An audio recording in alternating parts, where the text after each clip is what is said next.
자, 2016년 6월 27일 월요일입니다. 오후 8시 53분이고요. 오늘 이제 열전 중에 68번째 열전인 귀책 열전을 읽어보고 싶습니다. 권 128 귀책 열전이고요. 사기 세근에 보면은 그 귀책전은 목록만 읽고 책이 전하지 않아 저 선생이 보충한 것이다 라고 이제 나와 있다네요. 자, 태사홍은 말하였다. 옛날부터 현명한 군왕들은 나라를 세우고 천명을 받아 왕업을 일으키려고 할 때 복서를 소중히 여겨 선정을 돕지 않은 일은 한 번도 없었다. 복서라는 것은 이제 점치는 걸 의미합니다. 당요, 우순 이전에 행해졌던 일은 기록이 부족한 탓으로 여기 기록할 수 없으나 하은주 3대가이라는 뒤로는 각각 복서에 상서로움이 나타나 그것에 의해 나라의 기반을 닦게 되었던 것이다. 하나라 시조 우임금은 도산에서 결혼하였는데 그 점이 길하여 그의 아들 개가 대를 이어 하나라의 제왕이 되었다. 간적이 날아다니는 제비 알을 먹었으나 그 조짐이 길하여 뒤에 은나라가 크게 흥하였다. 요 간적 이야기는 뭐 옛날 이야기인데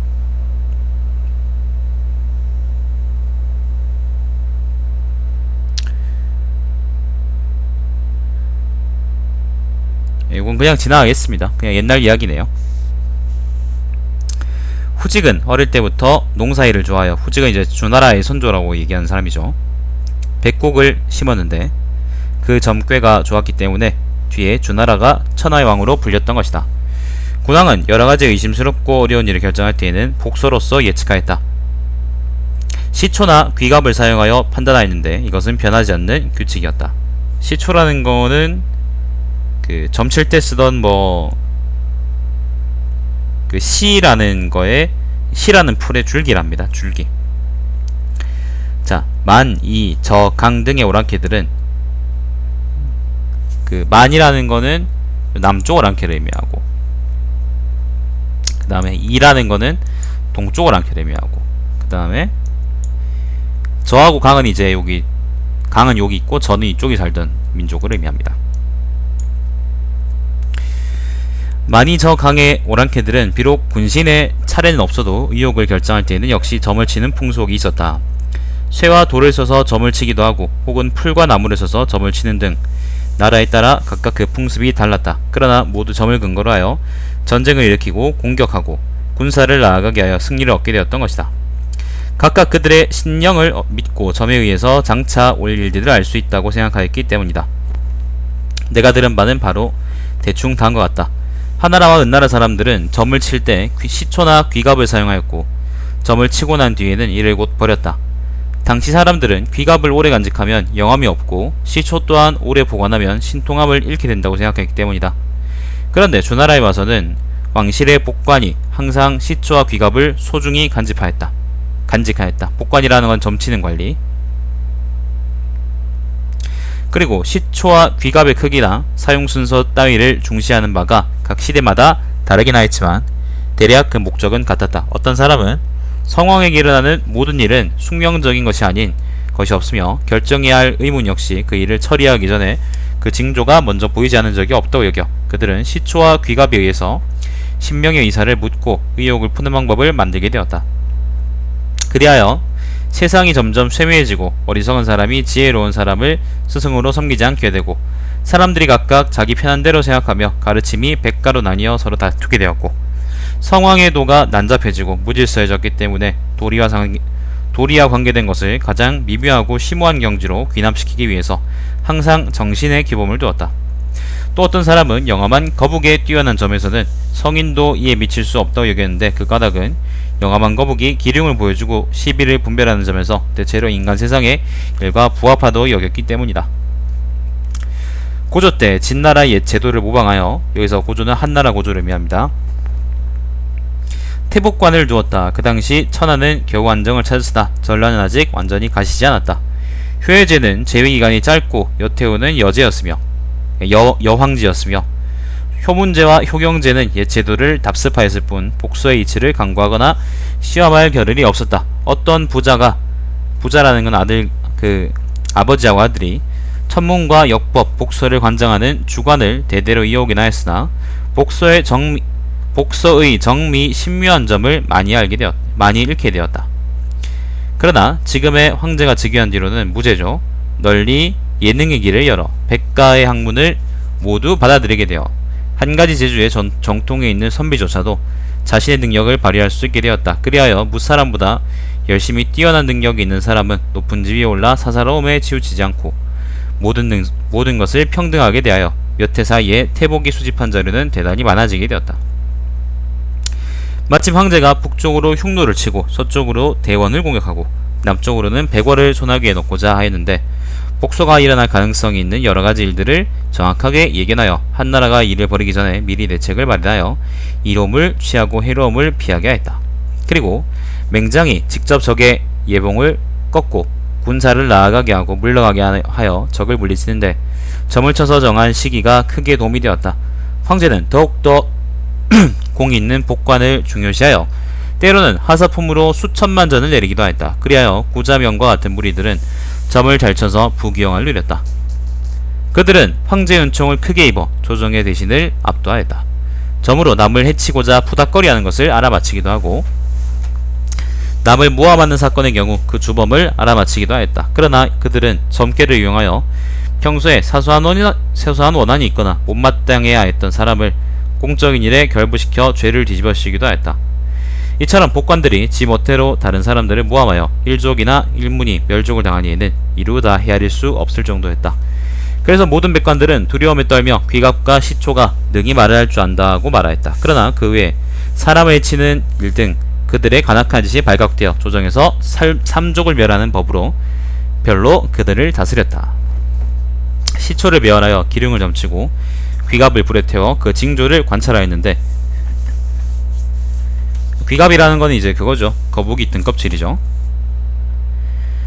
그 속에는 변원과 무궁무진하였다. 그래서 반드시 현인을 뽑아 점을 치게 했는데 이것이야말로 성인이 신중하게 해야 할 일이라고 할 수 있다.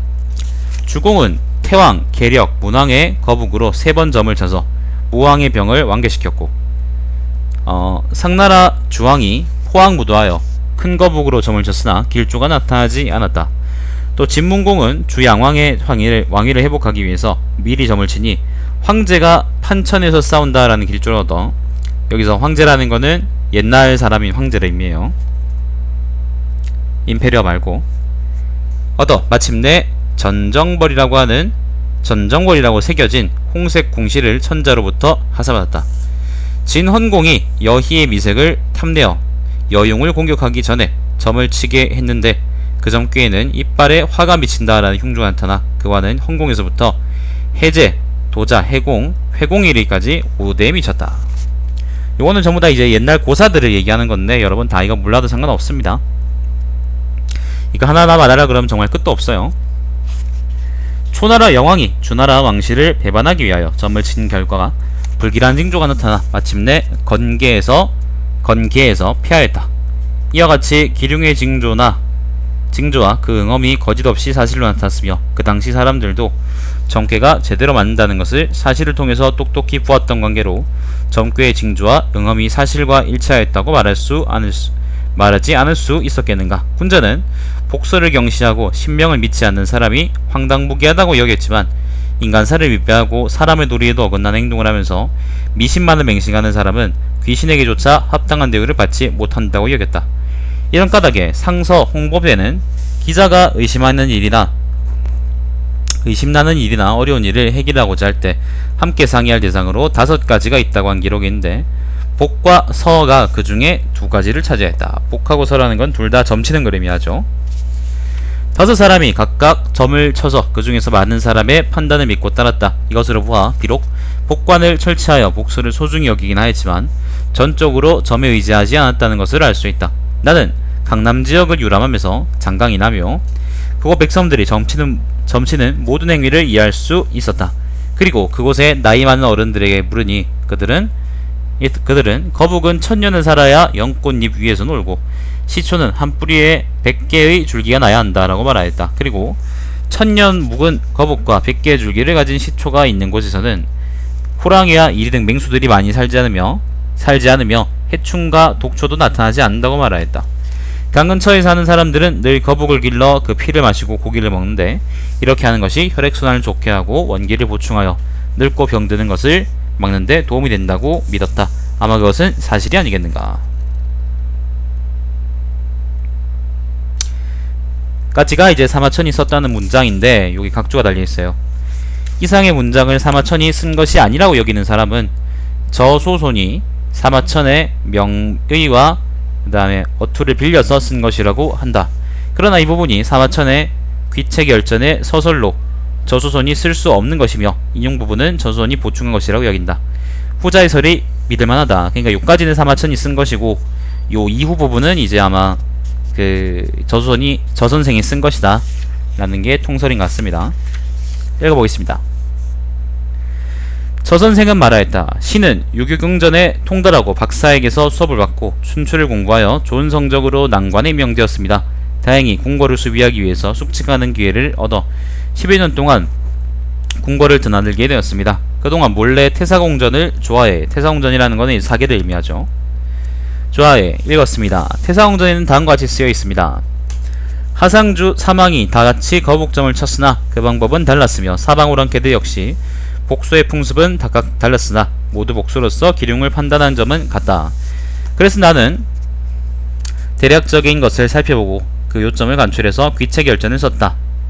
태사홍의 말을 믿고 신은 장안성을 오가며 귀책열전을 찾으려 했으나 찾지 못하였습니다. 그래서 신은 태복관을 찾아가 전해져 온 이야기를 잘 알고 있는 나이 많은 문학관들에게 관계 있는 전고의 가르침을 받아 귀책 전복에 관한 이야기를 기록하여 다음과 같이 편수라 했습니다. 라고 돼 있네요.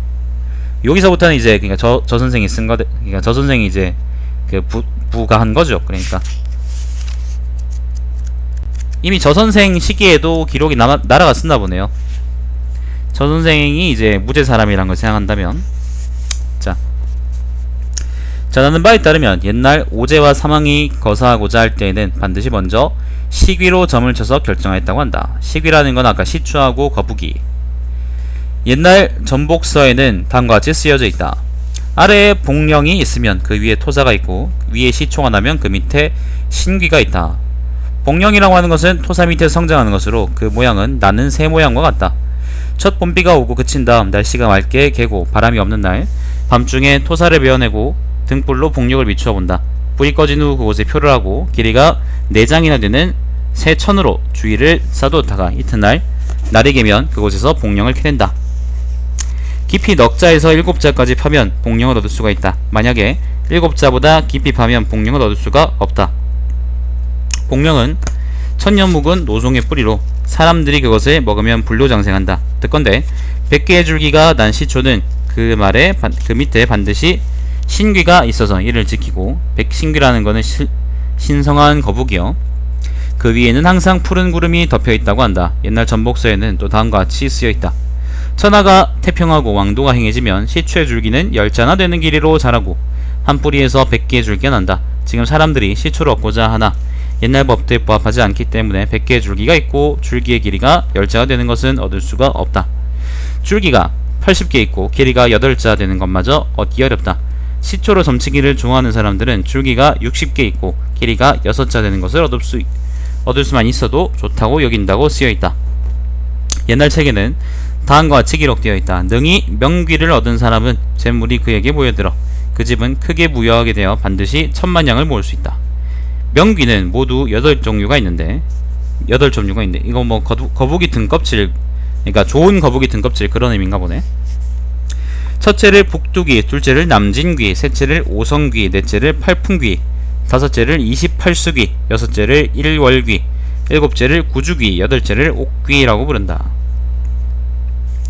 전복서에서 묘사하고 있는 8종류의 명귀 그림에는 각각 거북의 배 밑에 문자가 적혀있고 그 문자 부분에 적혀있는 설명이 그 명귀의 이름에 해당한다. 여기서는 그 대강의 뜻만을 기록하고 그 그림은 그리지 않겠다. 이러한 명귀를 얻을 때에는 반드시 한자 두치를 얻지 않으면 안되는데 백성들은 7치나 또는 8치 길이의 거북을 얻어도 보배를 여긴다. 지금 사람들이 말하는 주옥이나 보기는 비록 깊이 감추어져 있어도 그 빛을 드러내고 반드시 그 선명함을 나타낸다는 것은 바로 이를 두고 말한 것이다. 그러므로 아름다운 옥이 안에 산에 있어 초목이 기름지고 깊은 곳에 진주가 있어 물가 언덕에 물이 마르지 않아 허물어지지 않는다는 것은 진주와 옥이 가져다 두는 결과이다. 명월과 같은 아름다운 진주는 명월이라는 거는 이제 밝은 달이요. 명월과 같이 아름다운 진주는 강과 바다에서 나며 조개 속에 감추어져 있고 교룡이 그 위에 엎드려 있다. 교룡이라는 거는 이제 용이 되기 전에 어떤 준용 같은 겁니다. 암컷용인가? 암컷용은 교룡이라 그러던가? 아마 그거 암컷용일 것 같네요. 왕이 이것을 얻으면 오랫도록 천하를 보존할 수 있고 주위의 고랑캐들이 복종한다. 만약에 어떤 사람이 줄기가 100개 있는 시초를 얻고 동시에 그 밑에 있는 신귀까지 얻어 점을 친다면 그가 말한 것이 백발백중이어서 충분히 기륭화복을 판단할 수 있을 것이다. 신귀는 장강 물속에서 난다. 여강군에서는 매년 때맞추어 태복관에게 길이 앉아 도치되는 살아있는 거북을 20마리 연상하는데 태복관은 길이를 가려 그 배의 껍질을 벗겨낸다. 장강이라는 건 이제 우리가 얘기하는 양장을 의미하고요. 요강이죠, 그죠?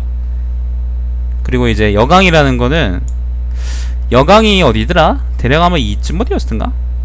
아무튼 이 어딜 거예요. 장강 부근일 겁니다.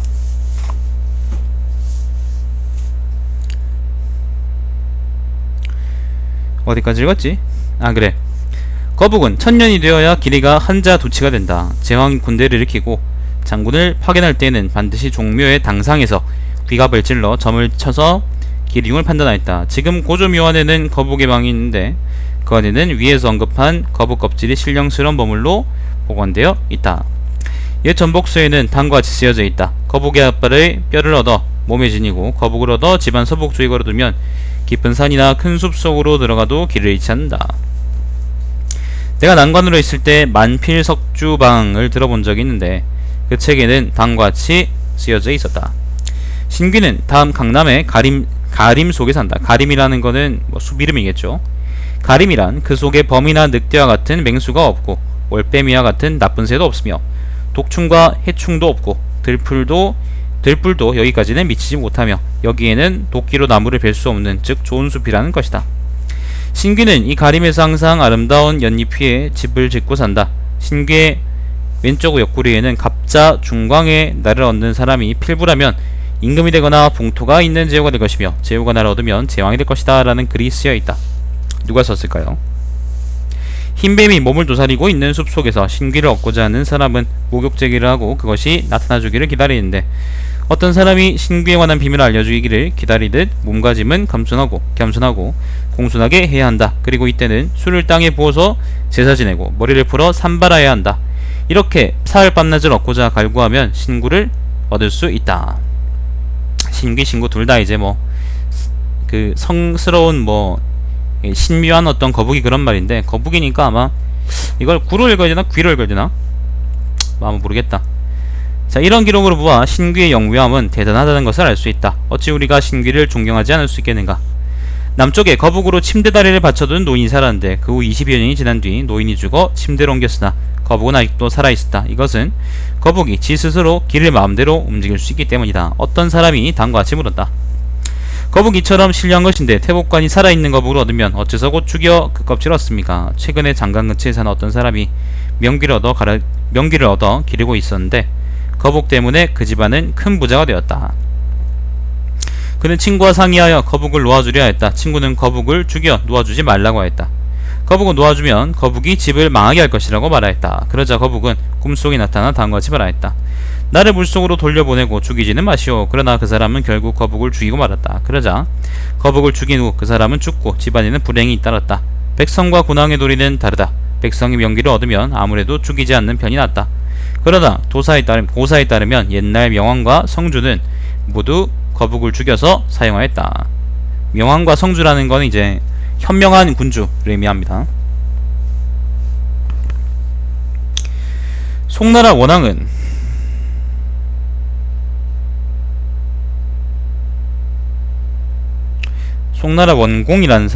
송나라 원공을 의미한다고 하네요.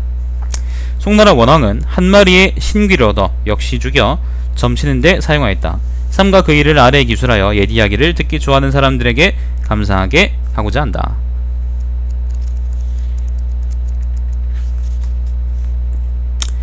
송원왕 2년 장강의 신이 신귀를 황하의 신에게 사자로 보냈다. 멋지네요. 신귀가 천양에 이르렀을 때 예저라는 어부가 그물로 이를 잡아 바구니 속에 넣었다. 밤중에 신귀는 송원왕의 꿈에 나타나 이렇게 말하였다. 저는 장강신의 명령으로 황하신에게 사신으로 가던 길이었는데 제가 가는 길목에 잠깐만요. 그물이 젖어 있어 천양지방에서 예저에게 잡혀 도망칠 수가 없습니다.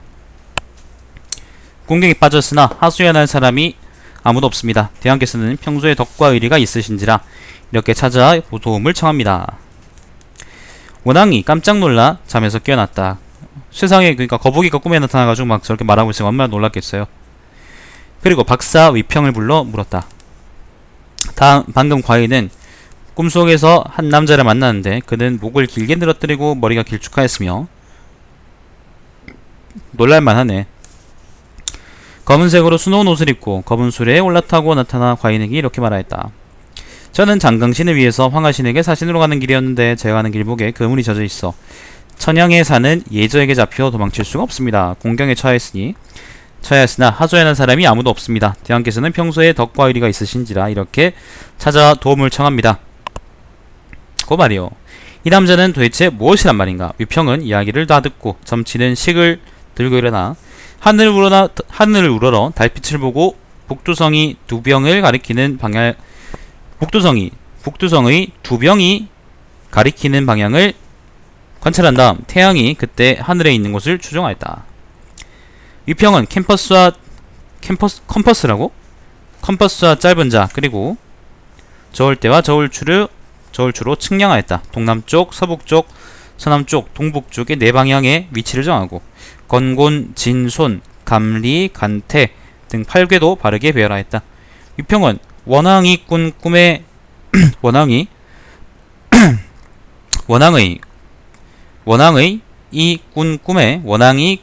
기룡을 헤아리고 왕이 꿈속에서 본 것이 거북이라는 것을 예지하고 원왕에게 다음과 같이 대답하였다. 어젯밤은 임자일로 태양이 북쪽 원무상인 우수에 자리 잡는 날입니다. 이때가 되면 강물이 크게 불어 귀신이 서로 상의합니다. 은하수가 남북으로 종관하면 강신과 하신은 약속하기를 남풍이 갑자기 불면 강신이 사자를 보내 연락하기로 하였습니다. 하늘의 흰 구름이 은하수를 덮으면 만물이 모두 어려운 상황을 맞게 됩니다. 그리고 북두성의 두 병이 태양을 향하면 강신의 사자가 갇히게 됩니다. 수놓은 검은색의 옷을 입고 검은색의 수레에 탄 것은 거북입니다. 대왕께서는 급히 사람을 보내 거북을 찾도록 하십시오. 대왕은 알았소라고 대답하였다. 그래서 송원왕은 사자를 급히 보내 천양령에게 묻게 하였다. 천양지방의 관리한테 묻게 하였다. 너희 현에는 어부의 집이 몇 집이나 되는가? 그리고 어부의 집이 몇 집이나 되는가? 그리고 누가 예저인가? 예저가 잡은 거북이 대왕의 꿈에 나타났기 때문에 대왕께서 나를 이곳으로 보내어 그 거북을 찾아오라고 명령하셨다.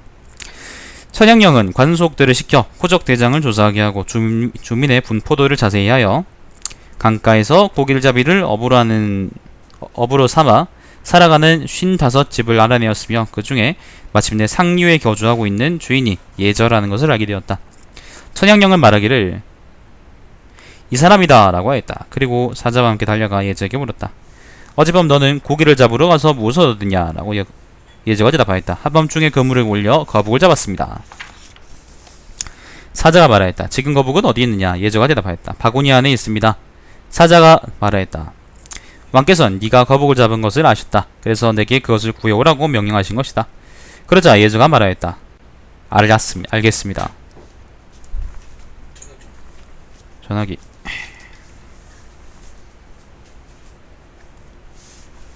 자,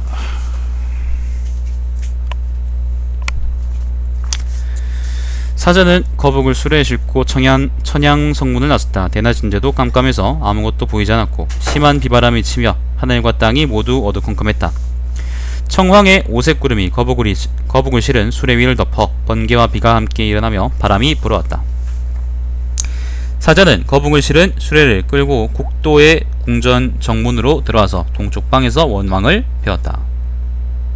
거북의 몸뚱이는 흐르는 물처럼 번쩍이고 있었고 멀리 원앙을 보자 목을 누리고 앞으로 기어가서 세 걸음 나아가 멈추더니 목을 움츠리고 물러나 본래 위치로 돌아왔다.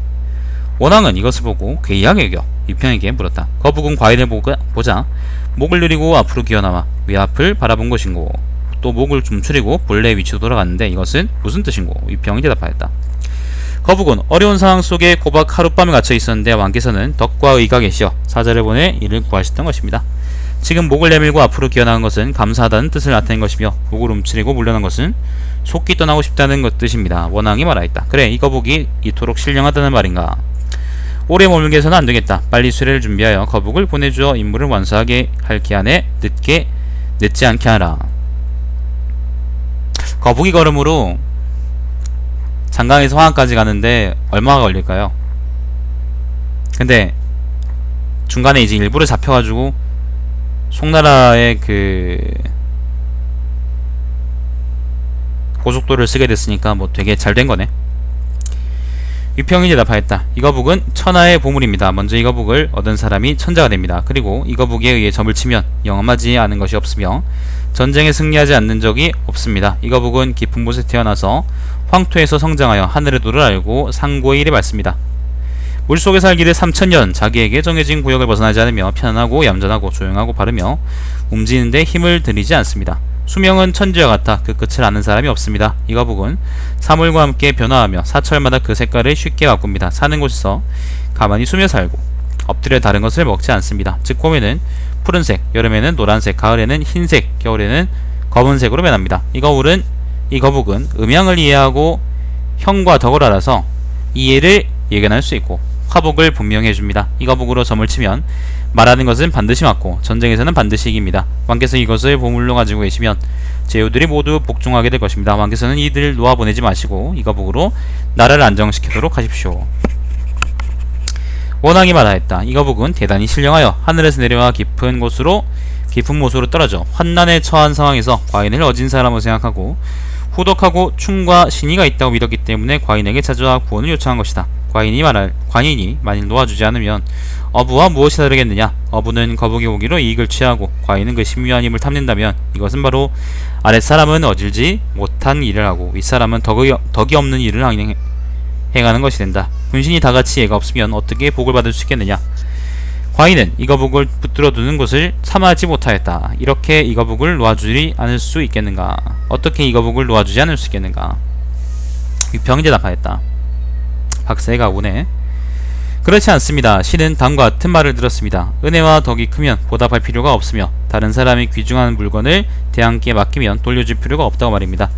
하늘이 내려준 물건을 대왕께서 받아들이지 않으면 하늘이 대왕의 보물을 빼앗아가는 것을 기다리는 것 같습니다.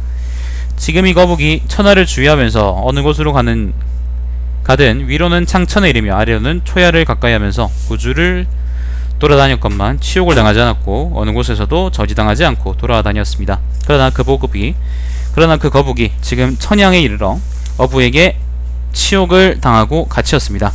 대왕께서 비록 놓아준다 하더라도 강신과 신이 분노하여 반드시 복수하여 치욕을 싣고자 할 것입니다.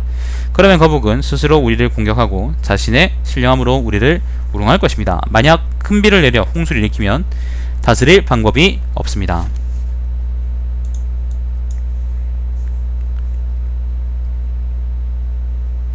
그리고 가뭄이 들게 하고 큰 바람을 일으키고 모래바람을 일으켜 황충이 많아진다. 황충이라는 메뚜기 같은 그림이에요. 황충이 많아진다면 백성들이 농사짓는 시기를 그르치게 될 것입니다. 대왕께서 이 거북을 인이로서 대한다면 반드시 거북에 징벌이 있을 것입니다. 이것은 다른 원인이 있어서가 아니라 귀신의 재앙이 거북의 몸에 있기 때문입니다. 대왕께서 나중에 후회하신다면 어찌 늦지 않겠습니까? 바라옵건대 대왕께서는 거북을 놓아주지 마십시오. 원앙은 탄식하며 말하였다. 다른 사람의 사자를 가로막고 다른 사람의 계획을 망치는 것이 난폭한 것이 아니란 말인가? 다른 사람의 물건을 빼앗아 그것을 자신의 보물대로 한다면 횡포가 아니란 말인가? 과인은 다음과 같은 말을 들었다. 갑자기 얻은 물건은 갑자기 잃게 되고 강제로 다른 사람의 물건을 빼앗은 사람은 나중에 빈털터리가 된다고 하였다. 하걸과 상주는 난폭하고 회복하여 횡포하여 나라는 망하고 자신은 죽게 되었다. 지금 내가 그대의 말을 듣는다면 인의가 없다는 말을 듣게 되고 남복한 도리만 있게 되는 것이다. 그렇게 하면 강신과 신은 상탕왕과 준무왕이 되고 나는 거란과 주왕이 될 것이다. 어떤 조언조문 없지만 예기치 않은 재앙이 닥칠지도 모르는 일이다. 과인이 거북을 대하고 의혹에 쌓여 불안한데 어떻게 이 보물을 섬길 수 있다는 말인가. 빨리 거북을 내보내고 이곳에 오래 머무르지 않도록 하라. 위평이 대답하였다. 그렇지 않습니다. 대왕께서는 걱정하지 마십시오. 천지간에는 돌이 쌓여 산을 이루고 있으나 산은 아무리 높아도 무너지지 않으며 땅은 산으로 인해 안정을 유지하고 있습니다. 그러므로 물건 중에서 어떤 것은 위태로운 듯이 보이면서도 오히려 안전한 것이 있고 어떤 것은 가벼우면서도 쉽게 옮길 수 없는 것이 있으며 사람들 가운데도 어떤 사람은 충신이긴 하지만 방종한 사람만 못한 경우도 있고 어떤 사람은 못난 얼굴을 가지고 있으면서도 큰 벼슬에 적당하여 어떤 사람은 아름다운 좋은 얼굴을 하고 있어도 못사람의 화근이 되기도 합니다. 지혜가 남보다 뛰어난 신인이나 성인이 아니면 사물의 이치를 다할 수 없습니다. 봄, 여름, 가을, 겨울은 덥기도 하고 춥기도 합니다. 추위와 더위가 정상이 아니면 나쁜 기운이 사물에 치게 됩니다. 1년 중에는 다른 절기가 있어 때에 따라 각각 다르게 됩니다. 그러므로 봄에는 만물이 나고 여름에는 자라며 가을에는 거두어들이고 겨울에는 저장하는 것입니다. 어떤 사람은 인의를 행하고 어떤 사람은 난폭한 행동을 합니다. 난폭한 행동도 때로는 행할 이유가 있으며 인의도 행할 때가 있는 것입니다. 만물은 모두가 이와 같아서 도리를 똑같이 행할 수는 없습니다. 대왕께서 신의 견해를 듣기 원하신다면 이 점에 대해서 상세히 말씀드리겠습니다. 하늘에 오색이 나타나면 흑백을 분간해야 하고 땅이 오옥을 낳으면 선악을 알아야만 합니다. 백성들이 그것을 분간하지 못하면 금수와 같습니다. 계곡이나 동굴에 살면 농사짓는 일을 모릅니다. 세상에 화난이 자주 일어난다면 화난이 자주 일어나면 음양이 뒤바뀌고 혼란해집니다. 모든 일을 급박하게 해도 혼인만은 하지 않습니다. 요괴와 재난이 계속 출현하여 인간의 번식 능력이 아주 약해졌습니다. 요즘인가요? 그래서 후에 성인이 나와 모든 생물을 분별하고 처리하여 다시는 서로 간에 해치는 일이 없도록 하였습니다. 짐승에게는 암수의 고비를 두어 산과 벌판에 살게 하였으며 새들에게도 암수의 고비를 두어 숲과 모태 흩어져 살게 하였고 딱딱한 껍질이 있는 곤충은 골짜기에 두었습니다. 그리고 성인이 백성들을 다스리는데 성곽을 지어 성 안에 마을과 길을 만들고 성 밖에 사방으로 논밭을 만들었습니다. 부부에게는 집과 논밭을 나누어 주었습니다. 그리고 그들에게 호족을 만들게 하여 성에 따라서 가족을 구별하였습니다. 성이라는 거는 우리가 이씨 박씨 그런 거요. 안녕? 벼슬을 세워 소임을 두고 지휘와 복록을 주는 것으로서 그들을 권장하며 명주와 삼둏옷을 입히고 우국을 먹게끔 하였습니다. 따라서 백성은 논밭을 갈아 흙으로 실을 덮고 김매어 잡초를 없애며 입으로는 맛있는 것을 먹고 눈으로 아름다운 것을 보며 몸으로 이익을 받았습니다. 위에서 말하는 것으로 판단하면 강하지 않고서는 여기까지 이르지 못합니다. 그러므로 밭갈이 하는 사람이 강하지 못하면 창고가 차지 않으며 장사꾼이 강하지 못하면 남은 이익을 얻지 못하며 부녀들이 강하지 못하면 포면이 정교하지 못하고 포면이라는 거는 이제 삼배, 포 그런 거. 소임이 강하지 못하면 위세가 성립될 수 없으며 대장이 강하지 못하면 사졸은 명령대로 움직이지 않고 후왕이 강하지 못하면 평생의 이름이 나지 못한다고 했습니다. 후왕이라는 것은 제후하고 왕이요. 이처럼 강한 것은 모든 일의 첨이며 분별하는 도리요 사물의 기강이 되므로 강한 것을 통해 찾는다면 얻지 못하는 것이 없다고도 하였습니다. 왕께서 그렇다고 생각하신다면 왕께서는 저 옥독 척치가 권륜사에서 나고 명월주가 사방바다에서 난다는 것을 모르십니까? 보물들인가 보네요. 그것들은 돌을 깨고 조개를 갈라 꺼낸 다음 시장에 내다 팔게 됩니다. 성인은 그것을 얻어 큰 보물로 하고 큰 보물을 가지고 있는 사람은 천자가 됩니다. 지금 왕께서는 거북을 붙들어 두는 것을 강한 것이라고 생각하고 계시나 곤륜산에서 돌을 깨는 쪽이 강한 것입니다. 이것을 캐는 사람에게 허물이 없으며 보물이나 하여 깊이 간직하는 사람에게는 화가 없습니다. 지금의 거북은 사자로서 찾아와 그물에 걸림으로써 어부에게 잡혔지만 대왕의 꿈에 나타나 도움을 구하였던 것이니 그것은 나라의 보물입니다. 대왕께서는 아무것도 걱정하실 일이 없습니다. 얘들 정말 서로 말 맞네요. 이거 다행히도 이거 끝까지 이 얘기는 아니구나.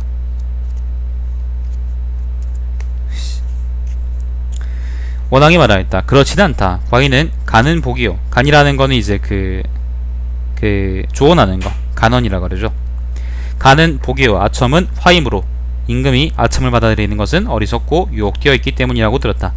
그렇긴 하지만 화는 함부로 이르는 것이 아니고 복은 공은히 들어오는 것이 아니다. 천지의 기운이 화합해서 비로소 모든 재물이 생긴다. 기운에는 음양의 나눔이 있고 사계절은 차례로 바뀌며 12달은 동지와 하지를 기간으로 하여 번갈아 든다.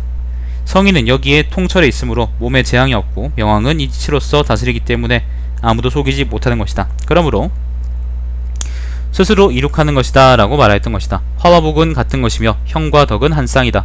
성인은 이를 꿰뚫어보고 기륭을 아는 것이다. 거랑과 주왕 때에는 하늘과 공을 다투고 귀신은 길을 막아 사람과 서로 통하지 못하도록 하였다. 이것 자체가 이미 참으로 무도한 일이었는데 거기에 또 아첨하는 신하가 많이 있었다. 거랑에게는 조량이라는 아첨하는 신하가 있었다. 그는 거랑으로 하여금 무도한 일을 행하게 하고 늑대처럼 탐욕스러운 짓을 권장하며 은나라의 탕왕을 붙들어 하대에 오게 가두고 관용봉을 주게 하였다. 좌우에 있는 사람은 죽음을 두려워하여 거랑을 곁에서 모시면서도 그날을 넘기기 위한 아첨으로 일관하였다. 나라는 계란을 쌓아 올린 것보다도 더 위험한 상태에 있었는데도 모두 걱정 없습니다 라고 말하고 거랑 만세를 외치기를 즐겨하였고, 요즘인가요? 개 중에는 즐거움은 아직 반에도 미치지 못하였습니다 라고 성동하는 사람도 있었다. 결국 거랑의 이목을 가리고 함께 속이며 미쳐 날뛰었던 것이다. 그 결과 탕왕이 드디어 거랑을 치게 되어 그의 몸은 죽고 나라는 멸망하였다. 아첨하는 신하의 말을 받아들였기 때문에 몸이 화를 당하였던 것이다.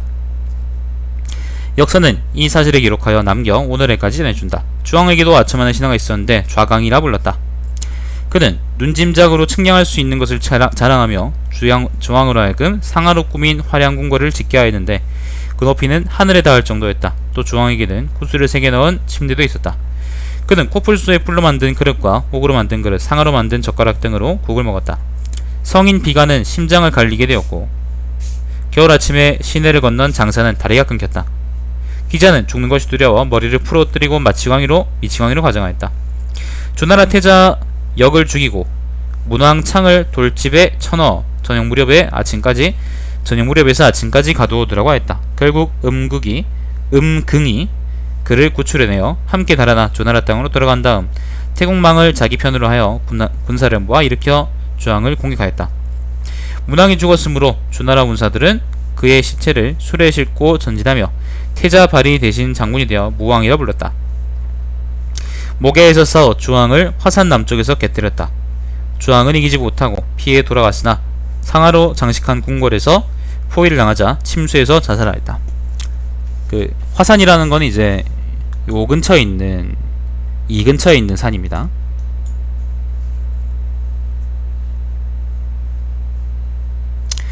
이래하여 주왕은 몸이 죽어도 장사를 지내지 못하고 그의 머리는 4마리 말이 끄는 수레 뒤에 횡목에 매달려 갔던 것이다. 과인은 이 같은 일들을 생각하면 창자가 뒷끓는 것만 같다. 거랑과 주왕은 천하라는 부를 지니고 천자라는 귀한 자리에 올라 있었던 것이다. 그런데도 크게 자만을 불러 거만을 부리고 욕심은 끝이 없었으며 이를 일으키고는 높은 것을 기뻐하고 탐욕스러운 늑대처럼 교만하여 충실한 신하는 쓰지 않고 아첨하는 신하의 말만 받아들여 천하의 웃음거리가 되었다. 지금 우리나라는 제후에 끼어 힘이 미약하기가 추워 같다. 이를 일으켜 실패하는 자는 날에는 어디로 도망칠 곳도 없을 것이다 라고 그 송나라 원왕이 얘기했습니다. 다시 위평이 말하였다. 그렇지는 않습니다. 황하신이 아무리 신령하고 현명하더라도 곤륜산 대신에는 미치지 못합니다. 장강의 원류가 멀고 흐르는 길이 길고 크다 하더라도 사해의 크기에는 미치지 못합니다. 그래서 사람들은 곤륜산과 사해의 보물을 예사 취하고자 하며 제후들도 그 보물을 서로 다투어 취하고자 하기 때문에 전쟁이 일어나는 것입니다. 소국이 망하고 대국이 위태하게 하고 사람들이 부형을 죽이고 처자를 포로로 하며 부형을 죽인다는 말은 가족들을 죽인다는 말이죠. 나를 해치고 종묘를 없애기까지 하는 것은 이 보물 서로 가지고자 다투기 때문입니다. 이것이 강포함입니다. 그러므로 천하를 강포하게 취하더라도 다스리기는 문덕으로 하고 사계절의 질서에 매대지 않고 반드시 어진 선비를 천이하며 음양의 기운과 더불어 변화하고 귀신을 사저로 보내 천지와 통하게 하여 더불어 벗이되면 제후들은 기꺼이 복종하고 백성들 또한 크게 기뻐하게 되며 나라는 편안하고 사회는 옛것을 고치고 새로운 것을 시작할 수 있다고 하였습니다. 탕왕과 무왕은 이를 행하였으므로 천자의 귀한 지위를 내 것으로 하였고 역사는 이를 기록하여 세상의 기강으로 삼았던 것입니다. 그런데 대왕께서는 탕왕과 무왕을 찬양하지 않고 스스로 거란과 주왕에 빗대고 있습니다. 거란과 주왕은 강포하였고 그것을 따뜻한 것인 줄로 착각하였습니다. 거란은 사치한 기와집을 짓고 주왕은 화려한 궁전을 만들어 백성들로부터 실을 징집하여 장작을 대신해서 때는 등 애써 백성들의 힘을 낭비했습니다. 부세는 한도가 없고 사륙은 멋대로였으며 사람들의 육축을 죽여, 육축이라는 건 이제 가축을 의미해요. 가죽을 만들고 그 가죽으로 자루를 만들어 자루에다 죽인 육축의 피를 담은 다음 그것을 매달아 매고 사람들과 함께 활과 화살로 이를 쏘아 상제의 힘을 거르었으며 상제와 힘을 겨루었으며 사계절을 거슬러 행동하고 여러 신들에게 올리기 전에 먼저 핵곡식을 먹었습니다. 가난한 사람은 당장 죽게 되고 아첨하는 자만 옆에 있게 하였습니다.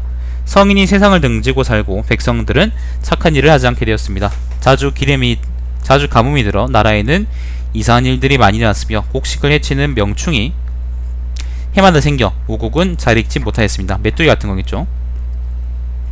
백성들은 편히 살지 못하고 귀신은 제사를 받지 못하였으며 회오리 바람은 매일같이 일어나 대낮에도 캄캄하였고 일식과 월식이 함께 일어나 숨을 죽인 듯 빛이었고 뭇별이 어지럽게 흐르며 모든 기상이 끊어졌습니다. 이런 걸 주제로 우리가 박사 논문을 쓸 수 없을까? 토네이도가 매일 일어났다는데요. 이러한 일을 생각해보더라도 어떻게 거란과 주왕이 장구할 수 있었겠습니까? 탕왕과 무왕이 나타나지 않았더라도 때가 오면 당연히 망해야 했던 것입니다. 그러므로 탕왕이 거란을 치고 무왕이 주왕을 이긴 것은 때가 그렇게 시킨 것입니다. 이리하여 탕왕과 무왕은 천자가 되고 자손들을 모아 대를 이어 천자가 됨으로써 종신토록 허물이 없었기에 후세 사람들은 오늘날까지 이를 칭찬하고도 그칠 줄을 모릅니다. 이것은 다 때에 맞춰 행할 일을 행하고 이를 보고 강하게 나가야 할 때에는 강하게 나갔기 때문에 비로소 재앙이 될 수 있었던 것입니다. 지금 이 거북은 큰 보물입니다.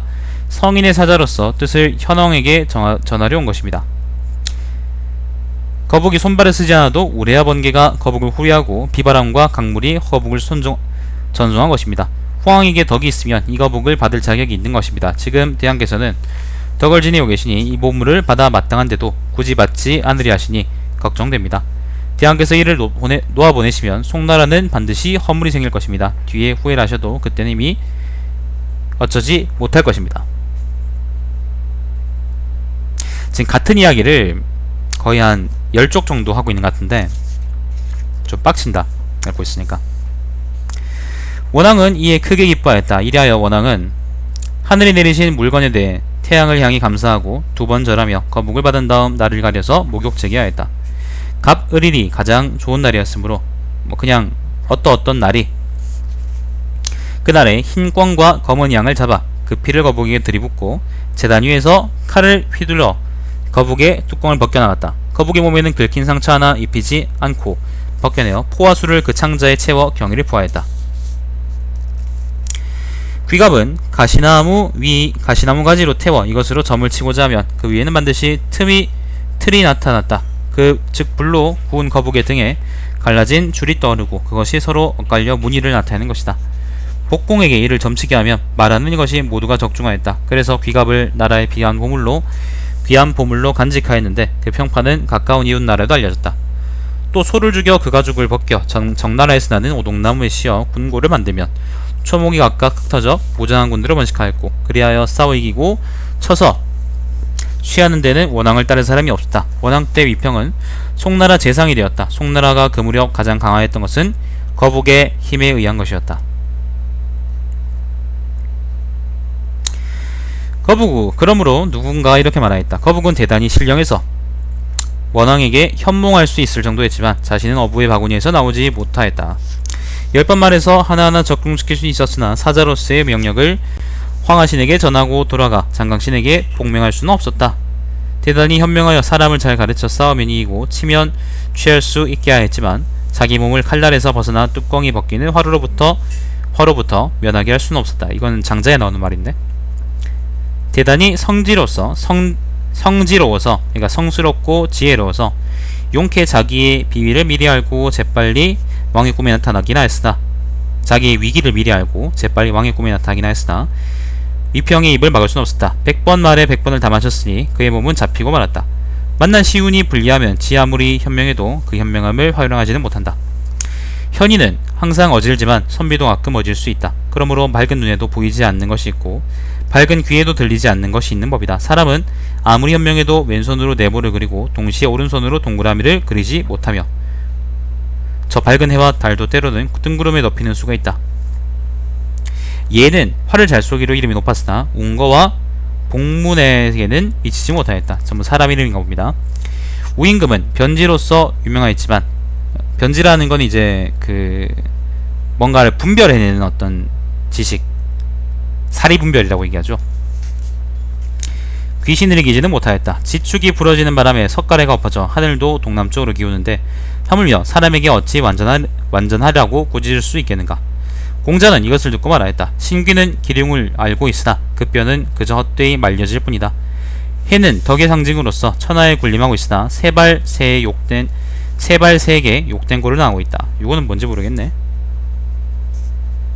88분 각주인데 원문은 이제 삼조고라네요.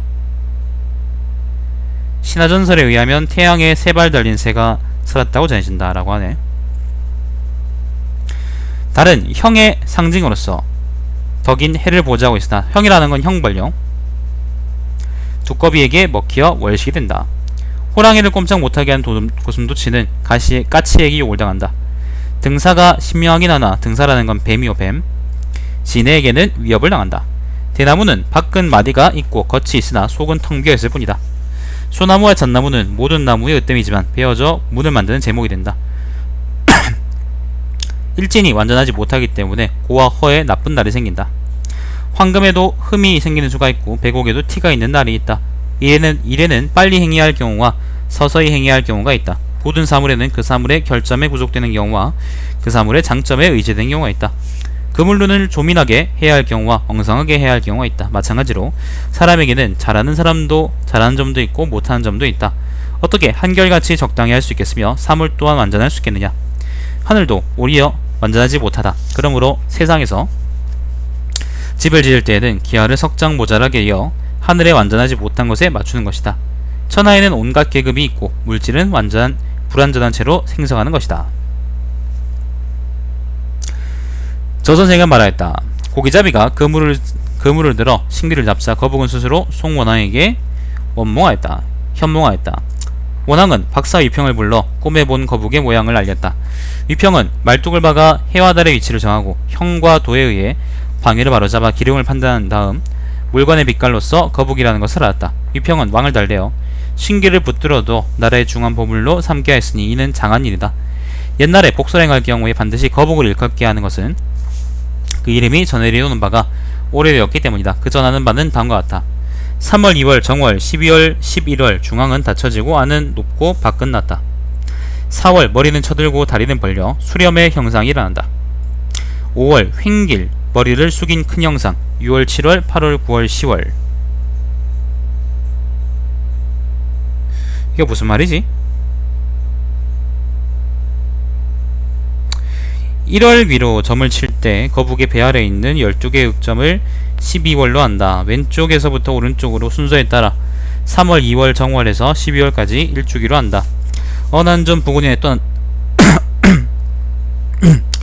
어느 한 점 부근에 나타난 무늬의 형상을 근거로 하여 그 달에 어떤 기륭이 있는가를 추측한다. 또 횡길은 귀신의 가로로 금이 있는 길한 경우를 가리킨다. 이건 전부 다 이제 거북으로 점을 치는 방법을 얘기하는가 보네요.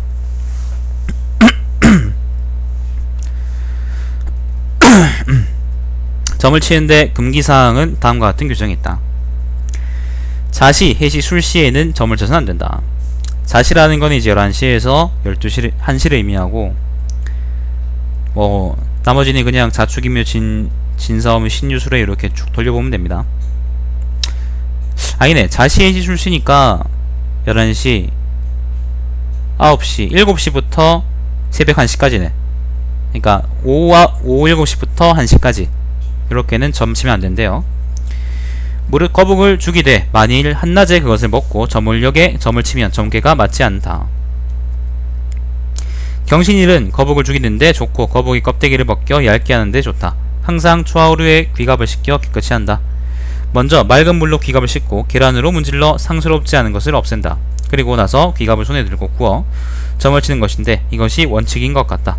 만일 점을 쳐도 맞지 않을 때에는 다시 계란으로 씻어내어 깨끗이 하고 동쪽으로 향하고 나서 가시나무 또는 단단한 나무로 지진다. 그때 흙으로 얼음만 진 후 다음과 같이 외친다. 빈다. 오늘은 길일입니다. 삼가 쌀과 계란과 귀갑을 구운 나무와 누런 비단으로 옥령에 상스럽지 않은 것을 씻어 깨끗이 하였습니다. 옥령은 반드시 믿음과 정성으로서 모든 일에 진실을 알려주십시오. 그러면 기룡의 징조에 의하여 모든 점을 점칠 수가 있습니다. 믿음도 정성도 없다면 옥령을 채워 그제를 날려보내 다음 거북의 징계로 삼겠습니다. 이리하여 점을 칠 때에는 반드시 북쪽을 향하는 것이다. 이때 귀갑의 크기는 반드시 한자 두치여야 한다. 점을 칠 때에는 먼저 가시나무를 떼는 아궁이에 거북을 구워 그 한복판에 구멍을 뚫은 다음 다시 굽는다. 그리고는 거북의 머리 부분을 3번 구멍을 뚫고 다시 3번 굽는다. 처음 구워 구멍을 뚫은 가운데 부분을 다시 굽는 것을 정신이라고 하고 머리를 굽는 것을 정수라고 하며 발 쪽을 굽는 것을 정족이라고 한다. 발을 정자 써요. 3개다. 이렇게 각각 3번씩 굽는다. 그런 다음 곧 아궁이에서 3번 귀갑을 빙글빙글 돌리고 다음과 같이 빈다. 옥령부자의 신력의 비나이다. 옥령부자 시여 가시나무로 그대의 가슴을 구워 그대에게 먼저 알려. 그대는 위로 하늘까지 오르고 아래로는 못에 들어가오. 모든 신령한 것들이 책을 헤아려 점을 치더라도 그대의 영함함을 따르지 못하리라. 오늘은 길이를 헤아려 점을 치더라도 오늘은 길이로 정성을 다하여 점을 치고자 합니다. 어떤 사람이 어떤 일을 점치려 하는데 만약에 점이 길줄로 나타난다면 자연히 빗발 것이고 길줄을 얻지 못한다면 고통스러울 것입니다. 만일 제가 얻고자 하는 일이 원하는 대로 된다면 몸은 길고 크게 목과 다리는 움츠려들어 모두 위로 붙어 얻지 못할 것 같으면 내게 그 모양을 보여주기 위해서 몸은 구부리고 안과 밖이 서로 응하지 않게 하고 목과 다리는 없어져 버리시오. 연기로서 점을 칠 때에는 다음과 같이 빈다. 그대의 신령스러운 거북에게 비나이다. 오서의 신령함도 신귀의 신령함만큼 갖지 못하여 사람의 생사를 아는 것에 미치지 못합니다. 어떤 사람이 정성을 다하여 점을 치면서 어떤 물건을 얻고자 합니다. 만일 희망하는 것을 얻을 수 있다면 머리는 내밀고 발은 벌리어 안팎이 서로 응하게 하오. 만일 얻어질 수 없다면 머리는 젖히고 발은 움츠러들여 안팎이 서로 응하지 말고 각각 내리게 하오. 이렇게 하면 점을 칠 수가 있다. 안녕하세요. 병자를 점칠 때에는 다음과 같이 빈다. 지금 어떤 사람이 중환병에 걸려 있습니다. 무좀인가요? 죽을 것 같으면 머리를 젖히고 발을 벌려 안과 밖이 서로 뒤집히게 하고 몸은 꺾어지시오. 죽지 않을 것 같으면 머리를 젖히고 발을 움츠러들이시오.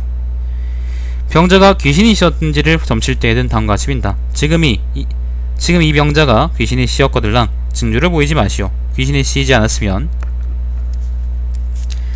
징조를 보이시오. 집안이 귀신이 씌었거든 징조를 안에 보이고 바깥이 귀신이 씌었다면 징조를 밖에 보이시오. 옥에 갇힌 사람이 나올 수 있나를 점칠 때에는 다음과 같이 빈다. 추록할 수 없으면 횡기를 방해하오.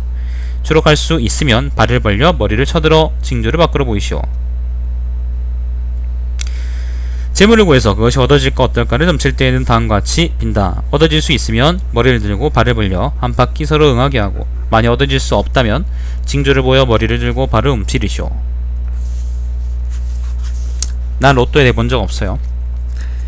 신척과 마소를 매매하는 것을 점칠 때에는 다음과 같이 빈다. 매매가 잘 될 것 같으면 머리를 들고 발을 벌려 안팎이 서로 응하게 하고 매매가 잘 안 될 것 같으면 머리를 들고 발을 움츠려 징조를 보여 횡기를 방해하시오. 도둑이 어느 곳에 몇 명 모여 있을 때나 몇 명 모여 있나를 점칠 때에는 다음과 같이 빈다. 지금 우리 장수와 군사 몇 명이 도적을 치러 나가오. 이길 같으면 머리를 들고 발을 벌려 몸을 바르게 하여 안은 저절로 높아지고 밖은 낮아지게 하오. 이기지 못할 것 같으면 발을 움츠리고 머리를 들고 몸은 안을 낮게 하고 밖을 높게 하오. 가야 할 것인가 가지 말아야 할 것인가를 점칠 때에는 다음과 같이 빈다. 가야 하겠으면 머리와 발을 벌리시오. 가지 말아야 할 것 같으면 발을 움츠려 머리를 들든가 횡기를 방해하시오. 방해하면 가지 않겠소. 도적을 치러 나갈 때 제대로 만나게 될 것인지 어떤지를 점칠 때에는 다음과 같이 빈다. 이거 한 앞으로 2쪽 정도 계속 이런 내용인데 만나게 될 것 같으면 머리는 들고 발은 움츠려 징조를 밖으로 보이시오. 만나지 못할 것 같으면 발을 벌려 머리를 드시오. 도적의 동정을 살피러 갈 경우 제대로 만날 수 있을지 어떨지를 점칠 때에는 다음과 같이 빈다. 만날 수 있으면 머리는 들고 발은 움츠려 징조를 밖으로 보이시오. 만날 수 없으면 발을 벌리고 머리를 드시오. 도적이 일어났다는 소리를 듣고 그것이 쳐들어올 것인지 어떨지를 점칠 때에는 다음과 같이 빈다. 쳐들어올 것 같으면 밖에 높고 아니 낮게 하며 발은 움츠려 머리를 드시오. 쳐들어올 것 같지 않으면 발을 벌리고 머리를 들든가 횡기를 가로막으시오. 이에 따라 기다리고 있든지 쪽에서 나가든지 하리라. 전임을 명령받았을 때 벼슬을 그만둘 것인지 그만두지 않을 것인지를 점칠 때에는 다음과 같이 빈다. 버리는 편이 좋으면 발을 벌려 징조를 밖으로 보이고 머리를 드시오. 버리지 않는 편이 좋으면 발을 움츠려 징조를 보이거나 횡기를 보이면 편안히 있으리라. 그거잖아. 요즘 외교부에서 그 직원들이 개발도상국이나 아니면 제3세계 안 가려고 그렇게 용을 쓴다면서.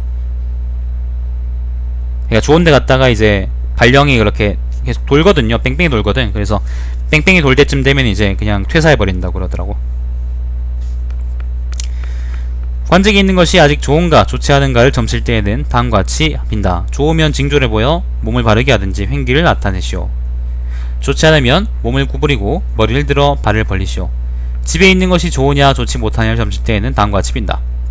좋으면 징조를 보여 몸을 바르게 하거나 횡기를 나타내요. 좋지 못하면 몸을 구부려 머리를 들고 발을 벌리오. 그의 농사가 풍년인지 어떤지를 점칠 때에는 다음과 같이 빈다. 풍년이면 머리를 들고 발을 벌려 안이 절로 높고 밖이 절로 들이어지게 하오. 흉년이면 발을 움츠리고 머리를 들어 징조를 밖으로 보이시오. 그의 전염병이 유행할 것인지 어떨지를 점칠 때에는 다음과 같이 빈다. 전염병이 유행할 것 같으면 머리를 들고 발을 움츠리며 몸이 굳어지는 징조를 보이시오. 유행하지 않으면 몸은 바르게 머리를 들고 발을 벌려 그의 병란이 일어날까 어떨까를 점칠 때에는 다음과 같이 빈다. 병란이라는 건 이제 그거요. 전쟁 같은 거.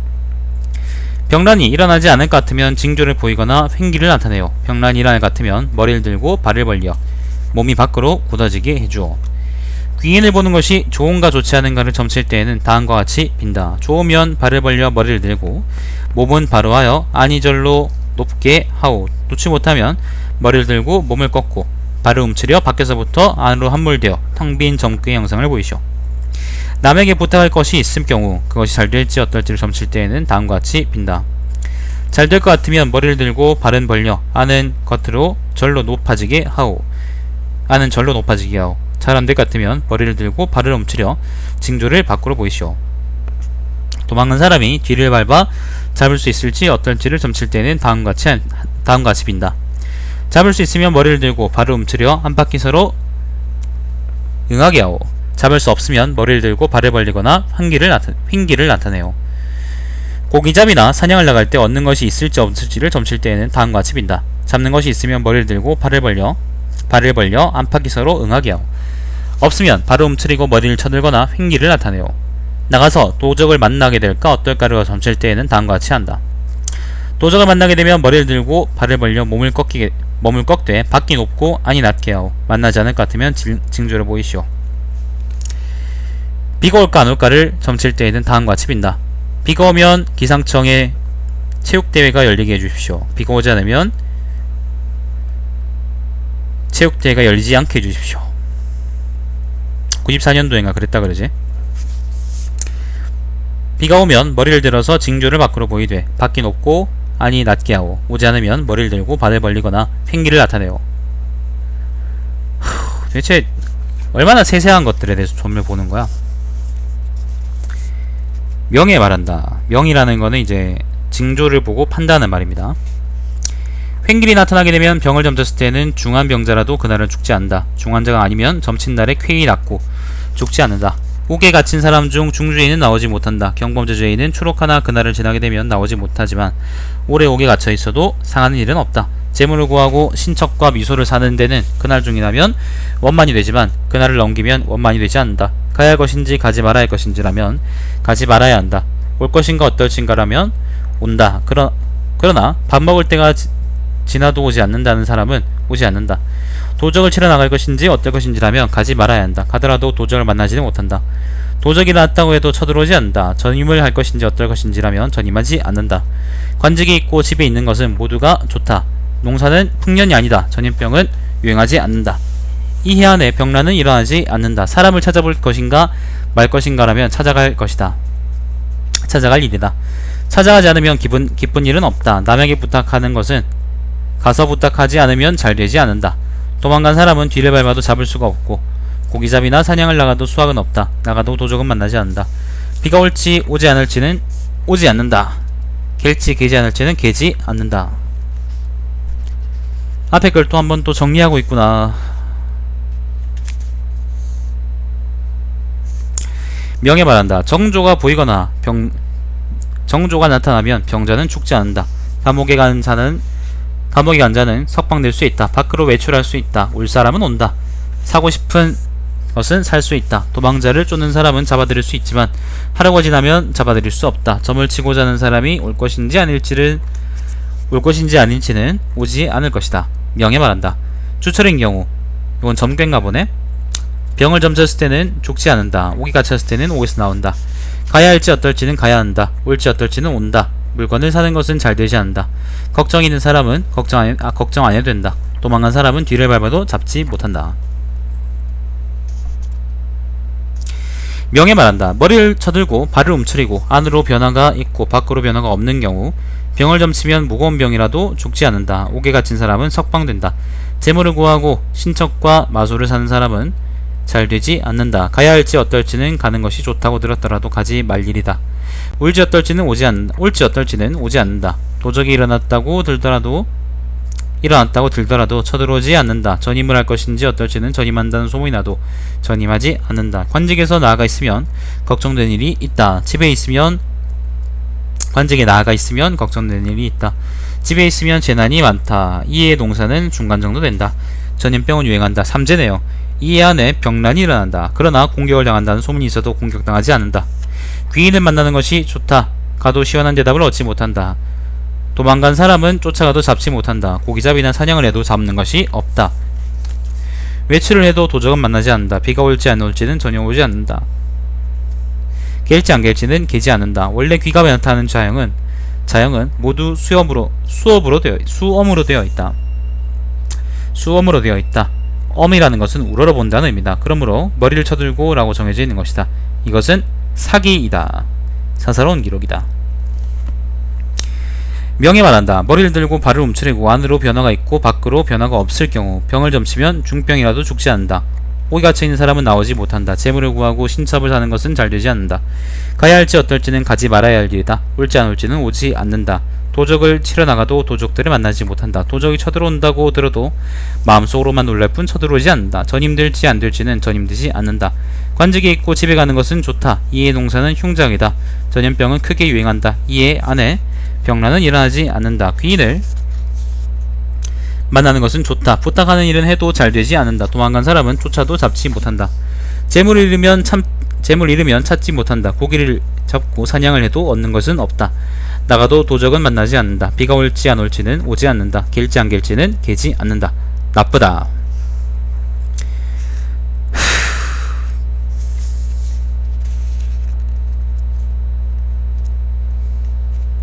네 장 뒤에도 명예 말한다 하네요.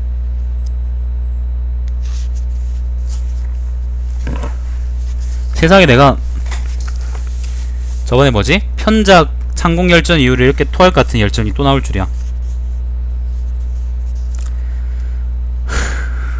누가 여기다 추천해줬어. 이런 건 추천하면 안 되지. 나도 지금 빡쳐 죽겠는데. 자, 명예 말한다. 징조를 보이되 머리를 들고 발을 움츠릴 경우 병을 점치면 죽지 않는다. 옥에 갇혀있는 사람은 아직 추록하지 못한다. 재물을 구하고 신척과 마소를 사는 것은 잘 되지 못한다. 가야 할지 어떨지는 가지 못한다. 가지 말 일이다. 올지 안 올지는 오지 않는다. 도적을 치러 나가도 만나지 못한다. 도적을 쳐들어온다고 해도 도적이 쳐들어온다고 들었어도 쳐들어오지 않는다. 오래 관직에 있는 사람은 걱정이 많다. 집에 있는 것은 좋지 못하다. 이의 동사는 흉작이다. 전염병이 유행한다. 이의 안에 병란이 나지 않는다. 귀인을 만나는 것은 좋지 않다. 부탁한 일을 해도 잘 되지 않는다. 고기를 잡고 사냥을 해도 얻는 것은 없다. 나가도 도적은 만나지 않는다. 만나지 못한다. 비가 올지 안 올지는 오지 않는다. 갤지 안 갤지는 개지 않는다. 좋지 않다. 명예 말한다. 징조를 보이되 머리를 들고 발을 움츠렸을 경우 병을 점치는 사람 중에 중병자는 죽는다. 갇힌 자는 추록한다. 재물을 구하고 신척과 마소를 사는 것은 잘 되지 않는다. 갈지 안 갈지는 갈 일이다. 올지 안 올지는 온다. 도적을 치러 나가도 도적을 만나지 못한다. 도적이 쳐들어온다고 해도 들어도 쳐들어오지 않는다. 전임될지 안 될지는 전임된다. 관직에 머물러 있으려고 해도 오래 있지는 못한다. 집에 있는 것은 좋지 못하다. 이의 동사는 흉작이다. 전염병이 유행해도 대단하진 않다. 이의 안에 병란이 나지 않는다. 귀인을 만나는 것은 만나지 않는 쪽이 낫다. 부탁하는 일은 해도 잘 되지 않는다. 도망자는 쫓아도 잡지 못하고 고기를 잡고 사냥을 해도 잡는 것은 없다. 나가면 도적을 만난다. 비가 올지 안 올지는 오지 않는다. 갤지 안 갤지는 개지 않는다. 약간 좋다. 명예 말한다. 머리를 들고 발을 움츠릴 경우 병을 점치면 죽지 않는다. 오기 갇힌 사람은 오래 지나도 상한 일은 없다. 재물을 구하고 신척과 마소를 사는 것은 잘 되지 않는다. 가야 할지 어떨지는 가지 말 일이다. 도적을 치는 것은 나가지 않는 편이 좋다. 올지 안 올지는 온다. 도적이 쳐들어온다고 들려오면 쳐들어온다. 전임하게 될지 않을지는 전임의 소문이 나도 전임되지 않는다. 집에 있는 것은 좋지 않다. 이의 동사는 흉작이다. 전염병은 대단치 않다. 이 안의 병란은 일어나지 않는다. 귀인을 만날지 말지는 만나는 편이 좋다. 부탁하는 일은 해도 잘 되진 않고 도망자를 추적해도 잡을 수 없으며 고기잡이와 사냥을 해도 얻는 것은 없다. 나가면 도적을 만난다. 비가 올지 안 올지는 오지 않는다. 갤지 어떨지는 개지 않는다. 좋다. 잠깐만요 여러분.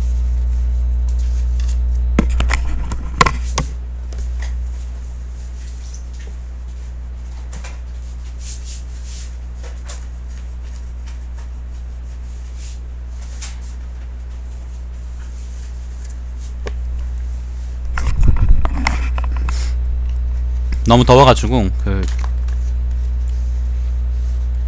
선풍기 틀었어요.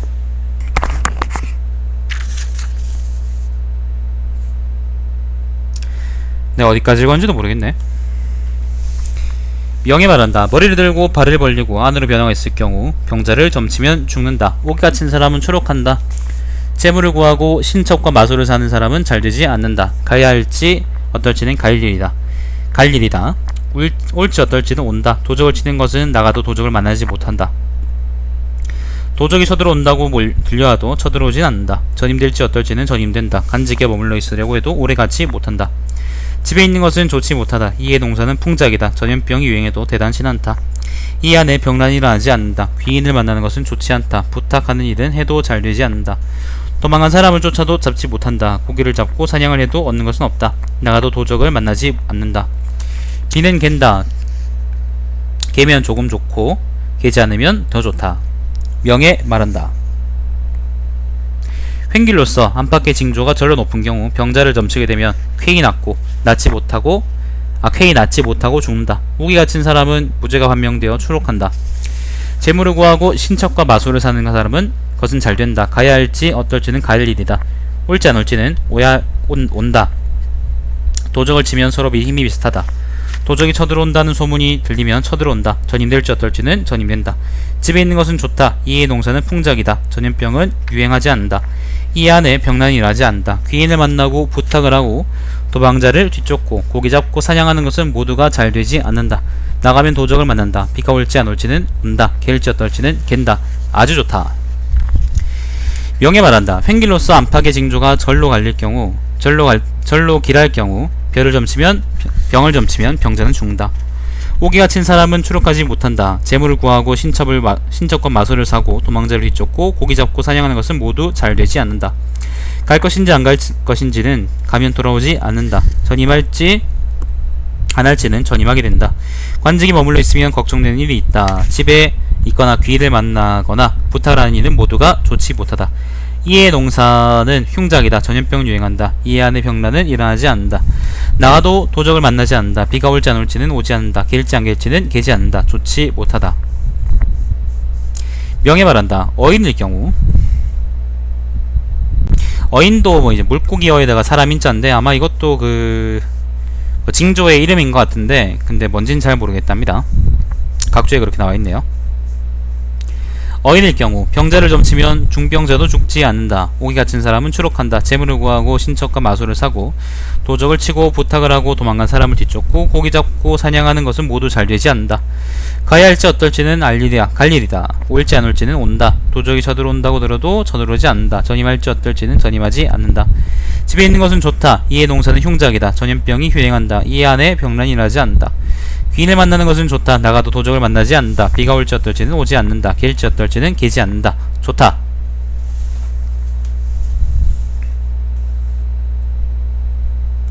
명예 말한다. 머리를 들고 발을 움츠리고 안이 높고 밖에 낮을 경우 병을 점치면 중병자도 죽지 않는다. 오기 갇힌 사람은 추록하지 못한다. 재물을 구하고 신척과 마소를 사고 도망간 사람을 뒤쫓고 고기 잡고 사냥하는 것은 모두 잘 되어간다. 가야 할지 어떨지는 갈 것이 못된다. 올지 어떨지는 갈 것이 못된다. 아니네요. 갈 것이 못되고 올지 어떨지는 온다네요. 도적을 치면 이긴다. 전임될지 어떨지는 전임되지 않는다. 관직에 머물러 있으면 걱정은 있어도 손해는 없다. 집에 있으면 걱정과 병이 많다. 이의 농사는 대풍이다. 전염병이 유행한다. 이 안에 병란이 있으나 쳐들어오지는 않는다. 귀인을 만나거나 부탁을 하거나 하는 것은 좋지 않다. 나가면 도적들을 만난다. 비가 올지 안 올지는 오지 않는다. 개일지 어떨지는 개지 않는다. 좋다.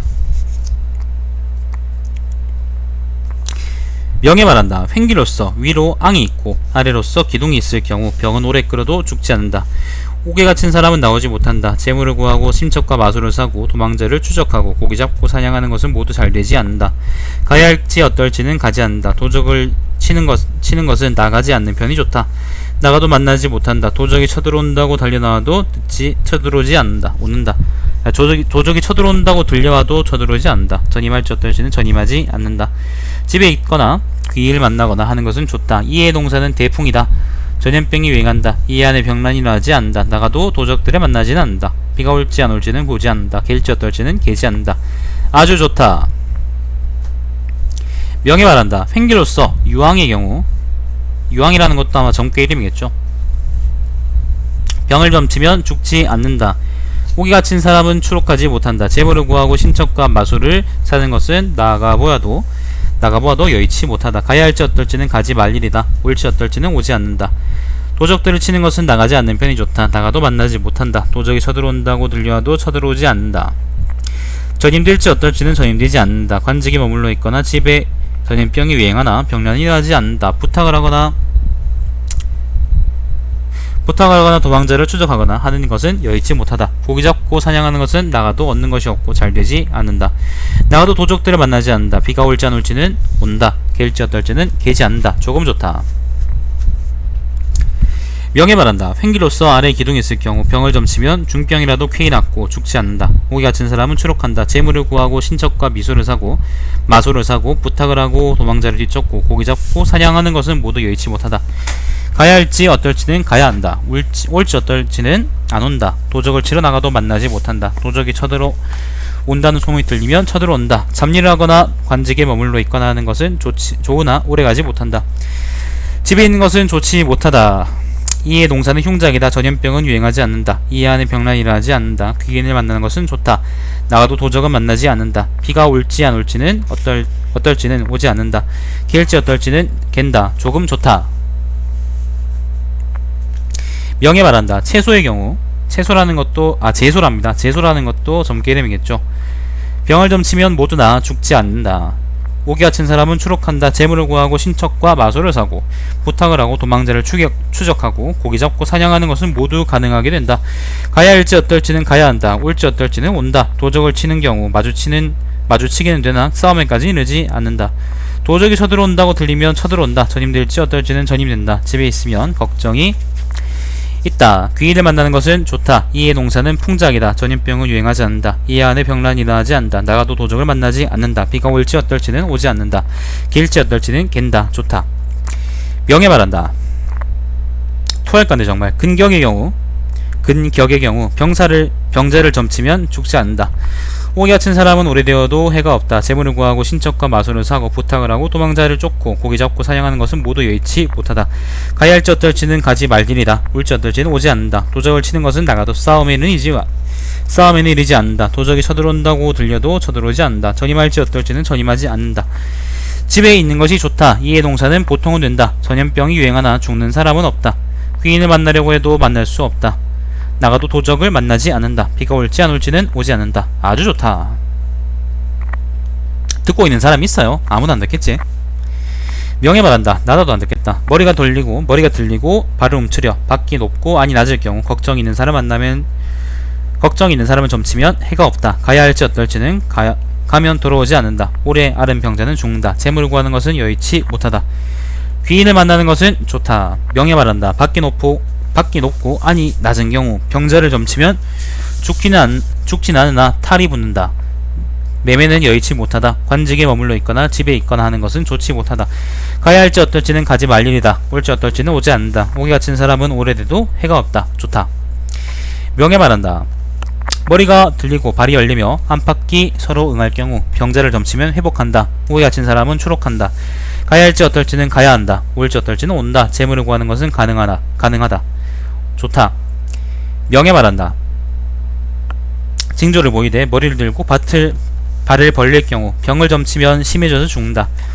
오기 같은 사람은 추록하나 걱정이 있다. 재물을 구하고 신척과 마소를 사고 부탁하고 도망자를 뒤쫓고 고기 잡고 사냥하는 것은 모두 여의치 못하다. 가야 할지 어떨지는 가지 말 일이다. 올지 안 올지는 오지 않는다. 도적을 쳐도 싸움에까지 이르지 않는다. 도적이 쳐들어온다고 하면 쳐들어온다. 전임하거나 관직에 머물러 있거나 집에 있거나 하는 것은 모두 좋지 못하다.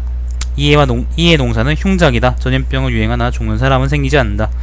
이 안에 병란은 일어나지 않는다. 귀인을 만나는 것은 좋지 못하다. 나가도 도적을 만나지 않는다. 비가 올지 안 올지는 오지 않는다.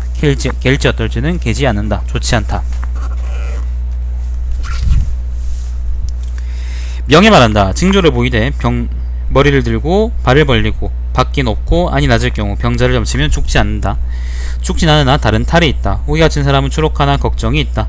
재물을 구하고 신척과 마소를 사는 사람은 만나려 해도 만나지 못한다. 가야 할지 어떨지는 가야 한다. 올지 어떨지는 온다는 소문이 있어도 오지 않는다. 도적을 치면 이긴다.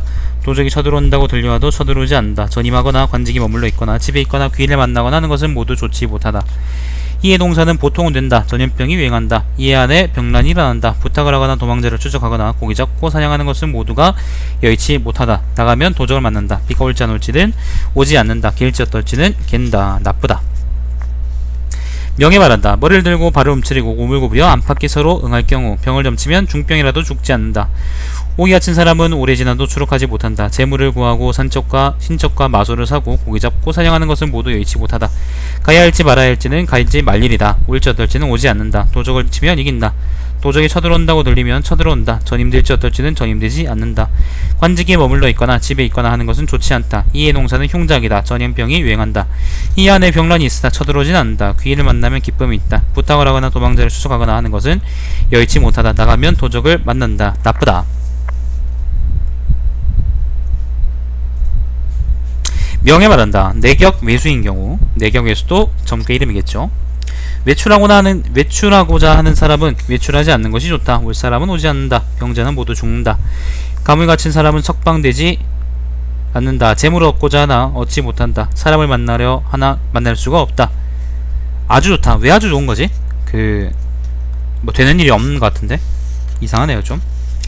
명예 말한다. 횡길로서 안팎이 서로 응하여 절로 높고 유황상주하고 발을 움츠릴 경우 병을 점치면 중병이라도 죽지 않는다. 오기 같은 사람은 오래 있으나 죄는 되지 않는다. 재물을 구하고 신척과 마소를 사고 부탁을 하고 도망자를 추적하고 고기 잡고 사냥하는 것은 모두 여의치 못하다. 가야 할지 어떨지는 가지 말 일이다. 올지 어떨지는 오지 않는다. 관직에 머물러 있거나 집에 있거나 귀인을 만나거나 하는 것은 좋다. 전임할지 어떨지는 전임하지 않는다. 이 농사는 대풍이라 할 수 있다. 전염병이 유행한다. 이 안에 병란이 일어나긴 하나 전쟁의 화는 없다. 나가면 도적을 만난다는 소문이 있어도 실제로 만나지는 않는다. 비가 올지 안 올지는 오지 않는다. 개일지 어떨지는 갠다. 아주 좋다. 명예 말한다. 머리를 들고 발을 움츠리고 안팎이 자연히 들어질 경우 병으로 근심하는 사람을 점치면 중병이라도 죽지 않는다. 관직에 머물러 있고 싶어도 있을 수가 없다. 가야 할지 어떨지는 가야 한다. 올지 어떨지는 오지 않는다. 재물을 구하는 것은 여의치 못하다. 사람을 구하는 것도 여의치 못하다. 좋다. 명예 말한다. 횡길로서 아래로 기둥이 있을 경우 올까 어떨까를 점치면 온다. 점친 날 오지 않으면 당분간 오지 않는다. 병자를 점쳤는데 하루를 지나도 쾌유하지 못하면 낫지 못하고 죽는다. 가야 할지 어떨지는 가지 않는 편이 좋다. 재물을 구하는 것은 여의치 못하다. 오기 갇힌 사람은 추록하게 된다. 명예 말한다. 횡길로서 한파기 절로 들려있을 경우 병자를 점치면 오랜 병이라도 죽지 않는다. 오기 갇힌 사람은 오래 지나도 추록하지 못한다. 재물을 구하는 것은 가능하나 얻는 것이 적다. 가야 할지 어떨지는 가지 말 일이다. 올지 안 올지는 오지 않는다. 귀인을 만날 것인지 어떨 것인지를 만나는 편이 좋다. 좋다. 명예 말한다. 안쪽으로 높고 바깥쪽으로 낮아져 다리와 머리가 너무 가벼운 경우 재물을 구하면 얻을 수 없고 외출하고자 하는 사람은 외출해도 된다. 병자는 나을 수 있다. 감옥에 갇힌 사람은 석방되지 않는다. 귀인을 만나고자 하나 만날 수가 없다. 좋다. 명예 말한다. 외격입니다. 외격의 경우 재물을 구하는 것은 여의치 못하다. 가야 할지 어떨지는 가지 말 일이다. 올지 어떨지는 오지 않는다. 오기 갇힌 사람은 추록하지 못하며 불길하다. 병자는 죽는다. 귀인을 만날 것인지 어떨지는 만나는 편이 좋다. 좋다. 드디어 마지막이다. 명예 말한다. 안이 절로 들리고 밖은 오는 것이 바르고 발이 벌어질 경우 가야 할지 어떨지는 가야 한다. 올지 어떨지는 온다. 재물을 구하는 것은 가능하게 된다. 병자는 병이 오래가나 죽지 않는다. 오기 갇힌 사람은 추록하지 못한다. 귀인을 만날 것인지 어떨 것인지는 만나는 편이 좋다. 좋다.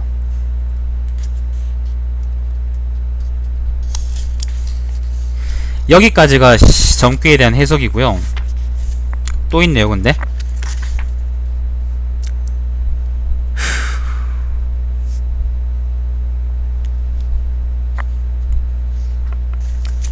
사마천이 진짜 명문가라는 게 느껴진다. 저조선이 정말 글을 못 쓴다는 것도 느껴진다.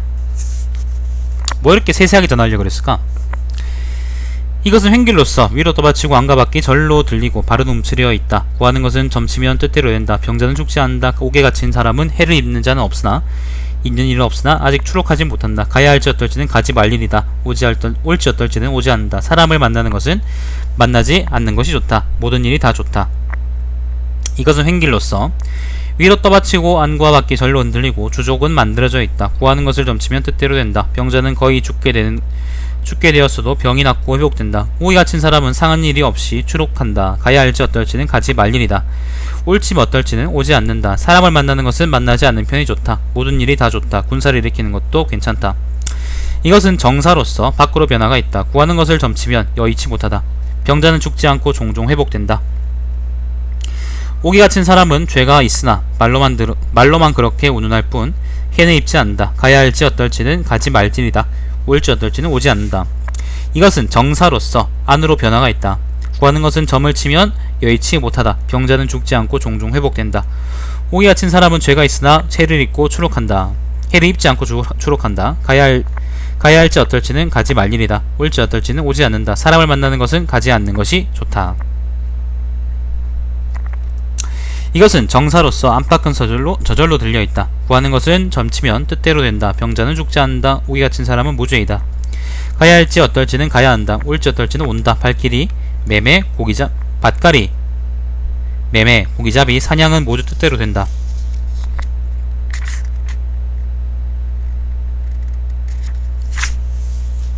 토할 것 같다. 이것은 호학이다. 구하는 것을 점치면 여의치 못하다. 병자는 죽고 회복하기 어렵다. 옥에 갇힌 사람은 무죄라도 나오기 어렵다. 집에 있는 것은 좋다. 장가를 들고 시집가는 것은 좋다. 가야 할 것인지 어떨 것인지는 가지 말 일이다. 올지 어떨지는 오지 않는다. 사람을 만나는 것은 만나지 않는 편이 좋다. 걱정할 일이 있으냐 없느냐 하는 것은 없다. 이것은 호질이다. 구하는 것을 점치면 여의치 못하다. 병자는 죽는다. 호철이네요. 호철이다.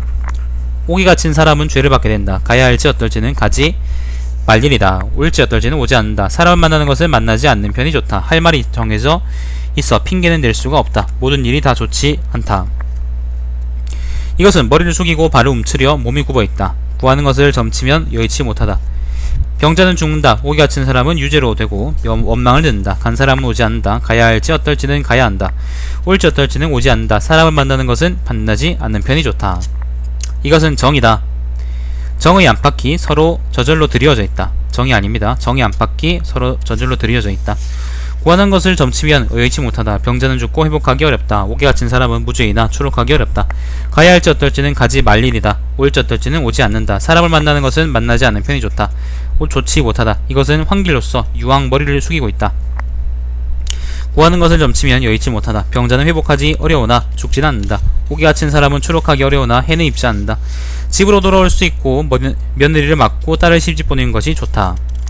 이것은 횡길로서 위를 떠받치는 것이 바르고 몸은 굽고 안팎은 절로 들려있다. 병자를 점치면 점친 날에는 죽지 않고 그 이튿날에 죽는다. 이것은 횡길로서 위를 떠받치고 발이 움츠려들고 안이 저절로 들리고 밖이 저절로 들여져 있다. 병자를 점치면 점친 날에는 죽지 않고 그 이튿날에 죽는다. 목 다 갈 것 같아요. 지금 다 읽고 나면. 머리를 숙이고 발을 감추고 바깥 징조는 있고 안쪽 징조는 없다. 병자는 귀갑의 점이 끝나기 전에 급히 죽는다. 복경 쉴 때는 하루 만에 죽지 않는다.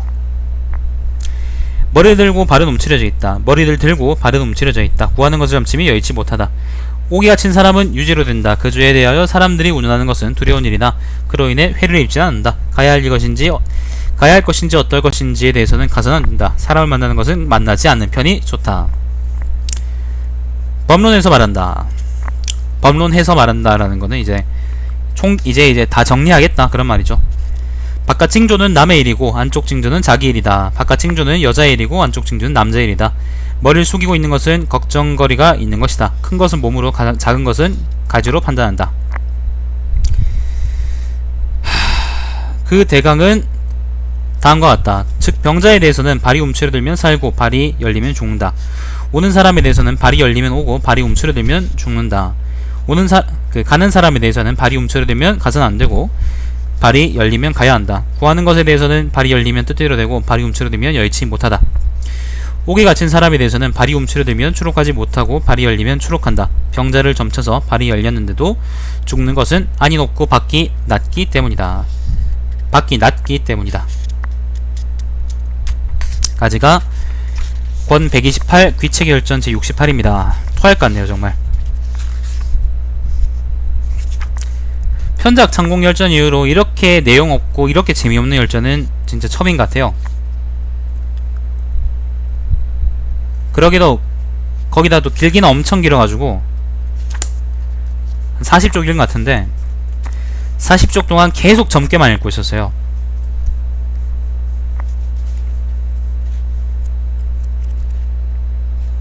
내 인생에 환멸이 된다. 환멸이 들어. 어휴 씨. 다음 열전은 이제 권 129 화식기 열전입니다. 여기서 화식기 열전이라는 거는 그 돈을 잘 버는 사람들 있죠. 재산을 많이 모은 사람들. 그 사람들의 이야기를 적어 놓은 건데, 그 다음에 이제 각 지역의 이제 특산품들이나 뭐 토산물들 요런 것들을 이제 기록해 놓은 건데, 이제 화식기 열전 이전까지는 이런 글이 없었어요. 이게 되게 특이한 글이지. 그리고 그 다음에 이제 바로 태사공 자서입니다. 태사공 자서 끝이니까 정말 이제 얼마 안 남았네요. 저는 방송 여기까지 하겠습니다. 예, 그 화식 열전은 이제 부자들 열전이기도 하고, 그 다음에 예를 들면 뭐 대구에 뭐가 난다, 그 다음에 뭐 서울에는 뭐가 난다, 부산에 뭐가 난다, 전주에는 뭐가 난다, 이런 얘기 하는 거예요.